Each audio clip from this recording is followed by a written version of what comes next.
tell them suckers to move. I ain't in the mood. Got me with the crew, let me do what I do. I tell them suckers to poof.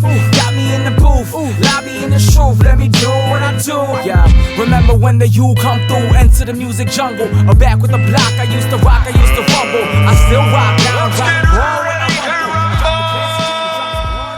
Ladies and gentlemen, welcome. My name is Manny. My name's Alberto. And this is the OnlyFights Podcast. Episode 12. Yes. What's up, man? What's up, man? Coming off a real good weekend of fights. Oh yeah, exciting night. Had a lot of things going on. I guess we could start with I'll just really quick run through what the zone had going on. They had Liam Smith, taking on Anthony Fowler, and struggled a little bit in that fight, but he ended up getting the stoppage in 8 rounds. So in a pretty good fight. And the co-main event was really good too. Troy Williamson stopping Ted Cheeseman in round 10. That was a good 154 matchup. Yeah. So that was the main event? Co-main. Oh. Yeah. But yeah, and from there I was watching the early card of the Wilder Fury. Yeah. And J-Rock was on it. He was a 154 pounder as well. From Philly. Mm-hmm. He had a long layoff. He's coming off a loss. He hasn't fought since his loss to Rosario. Pretty bad knockout loss. Yeah. So, but I root for him. He's a Philly fighter. So, didn't look too good, and wasn't looking too good in this fight against Vladimir Hernandez. I don't know much about the dude, but he was very relentless and put on a lot of pressure. And J-Rock just couldn't handle it. Ultimately, he gets a split decision victory, Hernandez. Mm-hmm. So, I don't know what's up with J-Rock, man. I don't know what happens to him. Hopefully he bounces back. Yeah, maybe he could be a good step-up fight for Danny Garcia, because he wants to move to 154. And you'll have 2 Philly fighters going at it. That'd be dope. Yeah. But, after that, Puerto Rican prospect Edgar Berlanga taking on Marcelo Coceres. It was a really good fight. Yeah, really good. Good step-up fight for Berlanga. Coceres, he went the distance with a couple of good guys. Gave some good guys problems. Most notably, like Billy Joe Saunders. Yeah. So this was a good step-up fight for Edgar Berlanga. Came out really explosive. Had a really strong jab. I kept saying he needed to work on his defense, and was looking good overall, in the beginning of the fight. Yeah, it was definitely getting touched a lot. And, he started to get touched, and Coceres really started to put it on him in the second half of the fight. This was a 10-round fight. Drops him in, the 8th round? Something like that? Yeah. The 9th round, I'm sorry. Yeah, pretty impressive knockdown. Yeah. He didn't seem hurt. He seemed upset with himself. He fell down. Yeah, he was beating his chest. Yeah.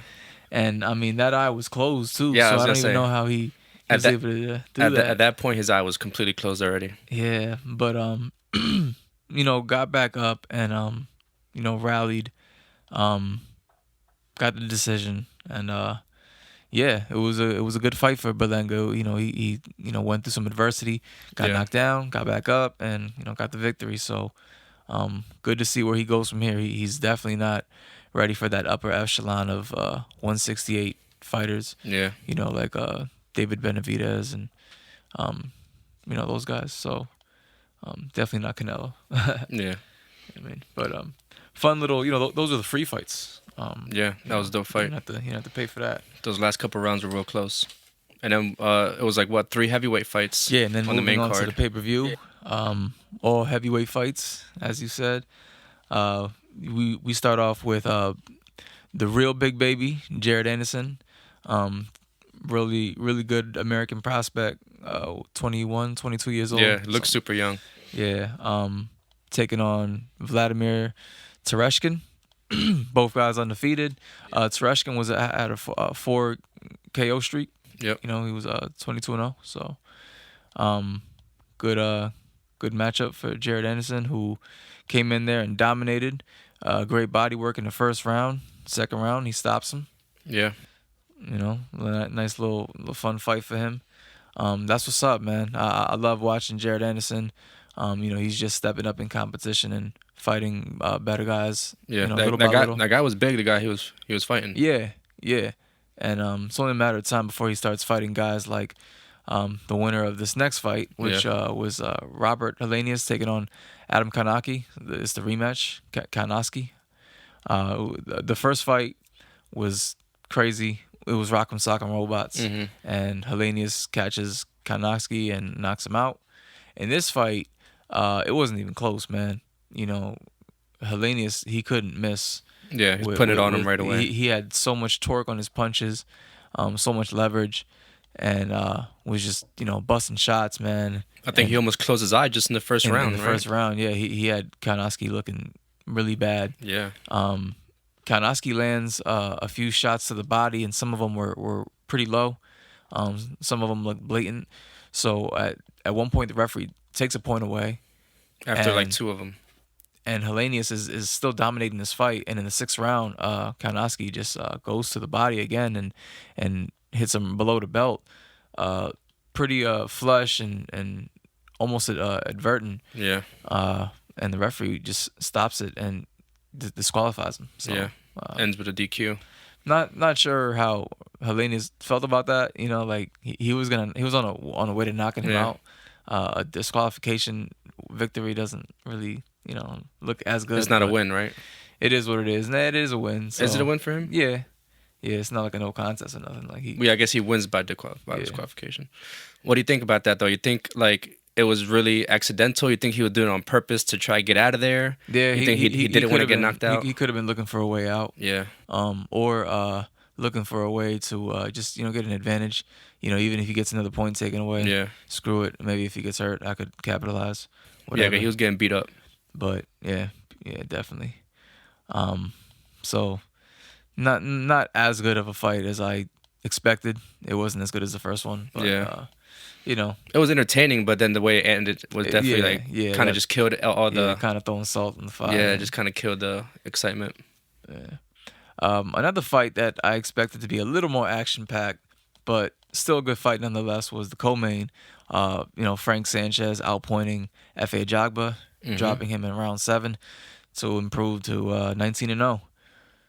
Yeah, it was a fun fight. Giving Efe Ajagba his first defeat. They were both undefeated. But yeah, Frank Sanchez, he's a Cuban fighter, so he comes from that school of slick fighters. Yeah. It's just a little too crafty for Efe Ajagba. Couldn't really get anything going. But good showcase fight for Frank Sanchez in a big pay-per-view event. So yeah. Good for him. I could see him stepping up to some of the other guys, maybe like the Joseph Parkers or something like that. Yeah. Yeah. Who was there? Joseph Parker was there with Tyson Fury. That's crazy. What'd you think about the late hit? Like when he knocked him down, the guy took a knee basically, and then he still landed a right hand. Yeah. I think heat of the moment. Can't really blame him for doing it, but yeah, it was. But you think it affected him? A little bit. Yeah, a little bit. Hit him pretty good. But I don't think it was enough to disqualify him or nothing like that. Yeah, but and then the main event, the trilogy with Wilder and Fury. Definitely lived up to the hype. Really good, fun fight. Definitely lived up to the hype. And yeah, man, it was. Right now, I think they got my vote for fight of the year for sure. Because, we didn't expect. Well, I guess that is what we expected. You know what I mean? But yeah, we expected Wilder to put on a better performance, but not. We weren't sure if he was still gonna be able to pull it off. And Wilder did his thing, man. He came out in the first round. Well, first off, he came to the ring without a crazy costume, and let's also mention at the beginning, it was kind of weird how we noticed that even throughout the whole show, they weren't showing Wilder at all, in the back or anything.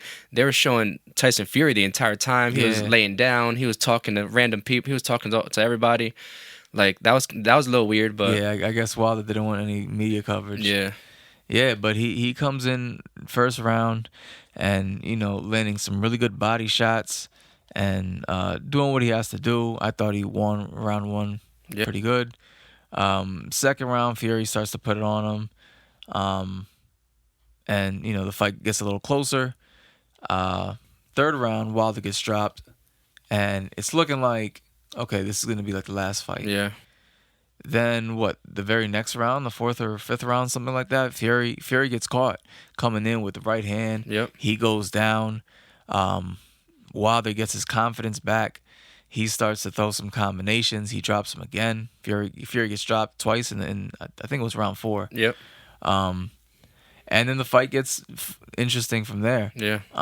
Somewhere around like the 6th, 7th round, though, I think Wilder hurt his hand because the way he was holding it before every round. Mm-hmm. And he wasn't throwing it as Wasn't throwing it as with much as he was in the with rest the of the fight. conviction.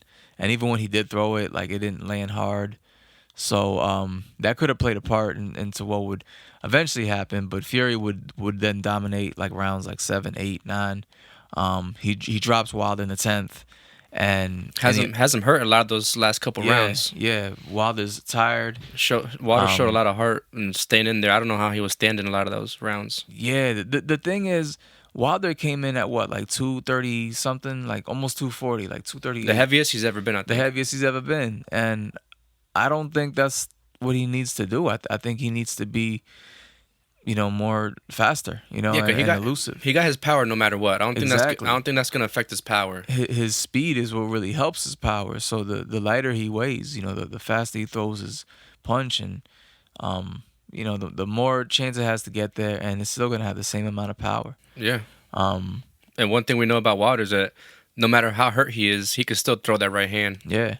Yeah, I mean, I think he even hurt Fury's in like the 9th or 10th round. Yeah. With an uppercut. And I think that's what happened, or that's what led to the first knockdown. Or when Wilder knocked down Fury. Yeah. I think Fury, he had knocked him down in that second or third round, got a little overconfident, said, "All right, this is about to be over." Got hit with that right hand, and he was like, "All right, I got to be a lot more careful." After Fury got knocked down twice in that one round. After that, Fury was a lot more cautious, wasn't just going in for the kill like before. Yeah. Yeah, I remember even in the second fight, Wilder threw a lot of feints, and Fury was biting on a lot of them. So, yeah, like Fury, yeah, he always respects Wilder's power. Yeah, they both respected it. You could see that they both respect each other's power. Yeah, but in the 11th round, man, Fury took care of business, man, with the right hook, dropping Wilder. Oh, man, that was bad. Like the way he fell and his body just gave up. And ref stopped it as soon as he hit the ground. The way he went down. Yeah, it was bad, but it was a beautiful knockout, beautiful fight. Yeah. End to a nice trilogy. Shame that Wilder just leaves the ring right after. He doesn't do his due diligence and doesn't congratulate Fury or nothing. Yeah, I think Fury said he went over to him, and I think Wilder says to him, "I don't respect you," or whatever. Wow. That's kind of fucked up. I mean, it's super fucked up, especially like after that performance like that. Like the people are gonna be behind you. Like you know what I mean? Like nobody's talking shit on Wilder. Everybody's praising the performance. You know what I mean? But the heart he showed. But then he does something like that. It's like, oh man, it's kind of hard to like you when you say shit like that. Yeah. Yeah, that's ridiculous, man. Like, how you not respect somebody who just knocked you out, man? Like, and then Fury, on the other hand, is like on top of the world right now, man. Yeah, that was crazy. Partying and did his classic singing a song at the end. Yeah, the concert in the ring and then a concert in the nightclub wherever he was at. Some crazy club or something. Wow. Yeah. Well. Yeah, man. Good fun card from Top Rank, man. Loved it. Yeah, very entertaining. Yeah. You could see that they're trying to build up the heavyweight division. You know what I mean? They're trying to hype it up. Like, this is a good way to, now we know a couple, or for me more so, I know a couple other heavyweight fighters now that are in the WIMs coming up. Right. So that was smart for them to put that together like that. Yeah, that was the original plan, and then once they had to push it back, they just kept adding more people. So yeah. Like Berlanga and J-Rock, they weren't supposed to be on the card. So what do you think now? You think Tyson Fury waits for the winner of the rematch with Usyk and AJ?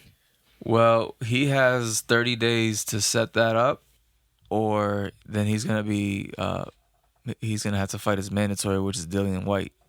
That'll be a fun fight. Yeah. Tyson Fury versus Dillian White. Yeah, that'd be cool. But he can also, like I said, opt to take on the winner of Usyk and AJ. Which would probably be a longer break, right? You probably have to. Probably, yeah. But I guess he would have to make the deal within 30 days. So I guess that starts today. We'll see what's up. Yeah. I'm with either. But if that's the case, now I'm definitely rooting for AJ in that rematch because I think AJ versus Fury would be a better fight. Yeah. But we'll see. We'll see. Yeah. Heavyweight division in boxing is looking fun. Hell yeah. Looking good. Yeah. Yeah, it's exciting. It seems like a couple years ago it was just like AJ and Wilder, and now it's like so many more guys. Yeah. Yeah, that's dope. Word. There was a UFC card too. There's a UFC fight night that was headlined by Mackenzie Dern and Marina Rodriguez, both up and coming, good up and coming prospects in the strawweight division. Mackenzie Dern is like she's won like every tournament in jiu-jitsu that there is. Like she's a jiu-jitsu specialist, and then Marina Rodriguez is a striker. I think she comes from like Muay Thai or something. So classic jiu-jitsu and striker matchup. Yeah. It was a fun fight. I expected a little bit more out of Mackenzie Dern. Marina Rodriguez got the decision. I think Mackenzie Dern did take her down in the second round. She got her down, and I don't think she was able to get any submission attempts. I mean, she was trying, but nothing. I don't think she got anything locked in. Rodriguez was piecing her up on the feet. Mackenzie just couldn't get close to her. Like Rodriguez was just using her kicks and everything super, super well, keeping her at distance, keeping her where she wanted, and pretty much just had her way. Yeah. Mackenzie Dern got her down a couple times. I think she probably only won the second round because she had her down almost that whole second round. And even though she dominated position, she didn't have any submissions. And then later on, she got her down again, but I think she was too tired at that point.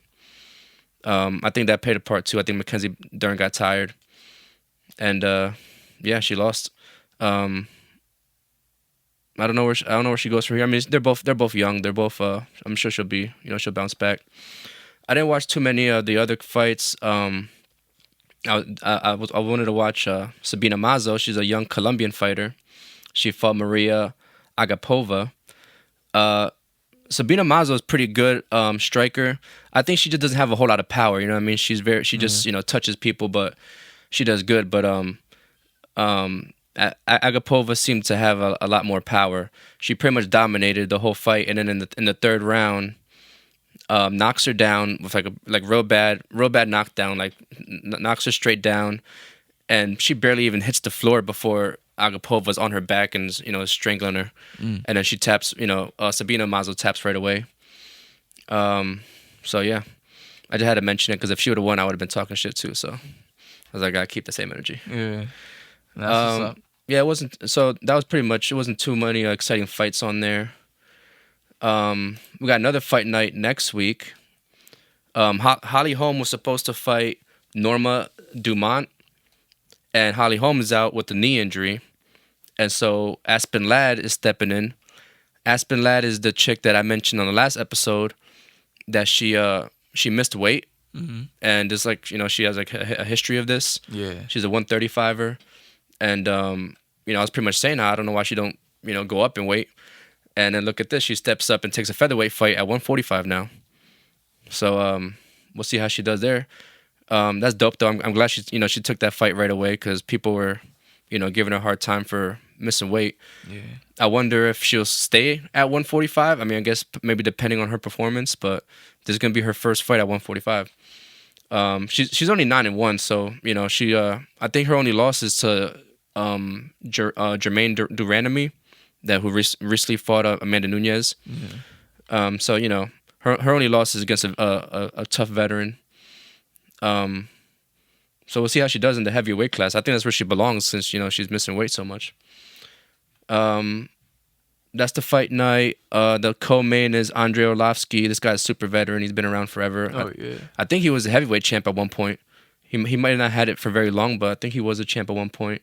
Taking on Carlos Felipe. He's 11-1, so he's probably like a younger guy coming up. Oh, this guy's fun to watch too. He's also on this card. Julian Marquez. This guy's Cuban. This guy's nickname is the Cuban Missile Crisis. That's his nickname. Pretty cool. That's dope. So yeah, that's next week's fight night. The 17th, the 23rd. There's another one. This should be a good one. Paulo Costa versus Marvin Vettori. Oh yeah. These are the two last guys that fought Yeah. Izzy for the middleweight belt. So Good fight. that should be a good fight. Hopefully, I know Paulo Costa is sober and that's has the fight night? has no excuses. Yeah. Nice. Yeah, I don't think Paulo Costa's fought since that night when he fought Izzy, and Izzy knocked him out, and he had a bunch of excuses. He said he couldn't sleep the night before, so he drank a whole bottle of wine. Yeah, they were calling him like the Wilder of UFC. Yeah, pretty much. Because Wilder was making excuses around that same time. But the thing with Costa, did you see any of the videos he made? He made like a bunch of videos on Instagram, like just like talking to his phone real close, and he has such a thick Brazilian accent, and his English isn't that good. So like he just sounded so dumb when he was like saying things. He was like trying to like tell Izzy, "Oh, I need to rematch this and that." Like it just looked bad. It looked bad. But yeah, we'll see. Paulo Costa's a beast, man. He only has that one loss. Marvin Vettori, that guy's a beast too. That should be a good fight. If Paulo Costa goes back to his usual fighting style, that should be a really interesting fight. Yeah, and then 267s after that, and 268. They announced 270 is going to be Francis Ngannou and Cyril Gane to unify the heavyweight and interim heavyweight belt. So that should be good. That's like really what you want to see from a heavyweight fight, like two fucking guys like that, like guys are both built like fucking. And Izzy's on that card, right? Is he? I think so. Is yeah, that's a January card. Yeah. Is he? Yeah. Man. Yeah, so that should be a good card. Taking on Whitaker, right? Yep. Yeah. And then I would think that the winner of the Costa and Vettori fight is kind of the next, even though Izzy's fought both of those guys, that's kind of the next contender fight. Izzy's pretty much cleared out that division. Yeah. What else was there in UFC? I think that's it for UFC. A couple things in Bellator. Patricio Pitbull, he vacated his lightweight belt. Okay. Because he was double champ. He was 135 and 145. So he lost the 135 belt. Damn, what was that guy's name? AJ McKee. Yeah. So he vacated the 155 belt to prepare for the rematch. I guess he's getting the rematch. So he's gonna rematch him at 145. Is vacating 155, and then his brother Patricky Pitbull is gonna fight for the vacant 155 belt. Oh, okay, nice. He's gonna fight Peter Quigley. Okay, Peter Quigley. Yeah, apparently they fought before. That's gonna be a rematch. That's gonna be a rematch, and so that's gonna be for the vacant 155 belt for Bellator 270 November 5th. Good stuff. Bellator also announced that they're not gonna start doing 5-round main events, like non-title fights, just like UFC. Yeah, about time. Yeah. So they just announced they're gonna start doing that, which is step in the right direction for them. Oh yeah, and then we had some pretty sad news. There's a bare knuckle boxer, Justin Thornton, that died. Not sure exactly when he died. The reports came out October 4th.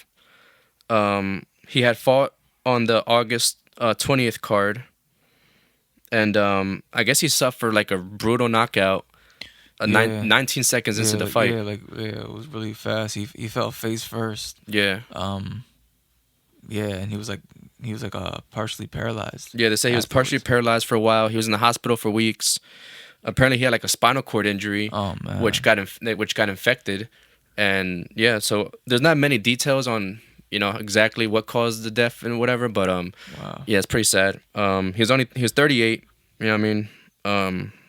Yeah, sad. So rest in peace to him, and condolences to the family. That's scary, man. I used to think that, like with UFC, I used to think that they shouldn't wear gloves because they hit each other with fucking elbows and shit. But now after watching some of the bare knuckle boxing, I'm like, yeah, I think they should have gloves. Yeah, and bare knuckle boxing is like 2-minute rounds and I think like 6 rounds max or something like that. So it's definitely a lot less. It's just more condensed action. And hey, these are sports that you don't play. So, yeah, exactly. So yeah, man, that sucks though. That's sad. Yeah. But yeah, I think that's all I got as far as MMA and stuff. Word. Well, next week you have on Friday you have Emmanuel Navarrete taking on Joey Gonzalez for the WBO featherweight title. Navarrete's just been running through everybody. It's hard to see somebody giving him like a good fight, but we'll see what Gonzalez has. That'll be on a Friday on ESPN Plus. Nice. And the next day you have on the Zone you have Mikey Garcia, the return of him taking on Sander Martin. Haven't seen Garcia since his loss to Errol Spence, like 2-3 years ago. Yeah, that's forever. It's forever ago, man. So also Saturday in I don't know where this is taking place. I apologize, but Maris Briedis taking on Artur Mann for the IBF cruiserweight title. Mm-hmm. Remember, Okolie just defended his title at cruiserweight championship. Yeah. So maybe if Briedis wins this, we can get a unification bout popping. Word. Yeah, man. Get the cruiserweight division popping, And some fights coming up too, but we'll save that for when they get here. We'll take it one fight at a time. Word. But all in all, man, yeah, great weekend of fights. So yeah, hell yeah, the boxing card definitely lived up to the hype, like we said, and yeah, the heavyweight division's alive and well. Yeah, a lot of good stuff. Fuck so yeah. Anyways, until next week, my name is Manny. My name's Alberto. This is the OnlyFights Podcast, and we out. Peace.